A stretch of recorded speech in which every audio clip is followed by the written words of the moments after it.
السلام علیکم ورحمۃ اللہ وبرکاتہ۔ میں ہوں آپ کا پیارا دوست قادر نواز اور آپ دیکھ رہے ہیں سبحان میڈیا۔ معزز دوستو، آج ہم بات کرتے ہیں ایسے 5 اہم چیزوں کے بارے میں جو آپ کو کبھی بھی فیس بک پر شیئر نہیں کرنا چاہیے۔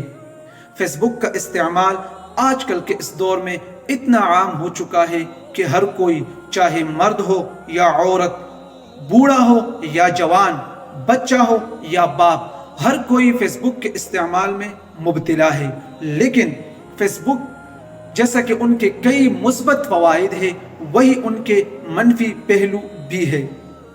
بعض لوگ فیس بک پر اپنی ذاتی معلومات تک شیئر کرتے ہیں اور بعد میں یہی معلومات ان کے لیے مسائل کا باعث بن جاتے ہیں۔ لہٰذا اگر آپ اپنے آپ کو محفوظ بننا چاہتے ہو تو ان 5 چیزوں کو کبھی بھی فیس بک پر شیئر نہ کیجیے۔ تو اس سے پہلے کہ آپ بور ہو جائیں، چلتے ہیں ان 5 چیزوں کی طرف۔ سب سے پہلے آپ فیس بک پر یہ بات کبھی بھی شیئر مت کرنا کہ آپ کب گھر چھوڑ کر چلے جاتے ہیں اور کب واپس آتے ہیں، اس لیے کہ اس سے شرپسند عناصر آپ کے اس حالت سے معلوم ہو جانے کے بعد آپ کی عدم موجودگی کا فائدہ اٹھاتے ہوئے آپ کے گھر کبھی بھی واردات کر سکتے ہیں۔ نمبر 2، آپ کبھی بھی فیس بک پر اپنی شاپنگ کے متعلق اور اپنے خرید و فروخت کے متعلق معلومات شیئر نہ کیجیے، اس لیے کہ ایک تو اس سے لوگوں کو آپ کی مالیت کا اندازہ ہو جاتا ہے، اور دوسری یہ کہ لوگ یہ جان جاتے ہیں کہ آپ فلاں قیمتی چیز گھر لائے ہیں۔ نمبر 3، آپ کبھی بھی فیس بک پر اپنی جگہ کے متعلق شیئر مت کیجیے کہ آپ اس وقت کہاں موجود ہیں، اس لیے کہ اس کی وجہ سے بھی آپ مسائل میں پھنس سکتے ہیں۔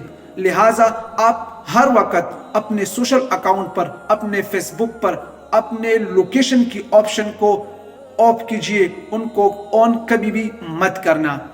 نمبر 4، آپ کبھی بھی فیس بک پر اپنے رشتہ دار، اپنے گھر والے اور بالخصوص اپنے بچوں کی متعلق پوسٹیں مت کیجیے اور ان کے تصویر شیئر مت کیجیے اور ان کو ٹیگ مت کیجیے، اس لیے کہ لوگ کبھی بھی مشکلات کے وقت آپ کو پھنسا سکتے ہیں۔ نمبر 5، آپ جب بھی فیس بک پر کوئی چیز شیئر کرنا چاہتے ہو تو اس پر ایک دفعہ نظر ضرور دوڑائیے اور سوچئے کہ جب یہ چیز ساری دنیا کے سامنے ظاہر ہو جائے گی، آیا اس وقت یہ آپ کے لیے مسائل کا باعث تو نہیں بن جاتا؟ اگر بن جاتا ہے تو کبھی بھی شیئر مت کرنا۔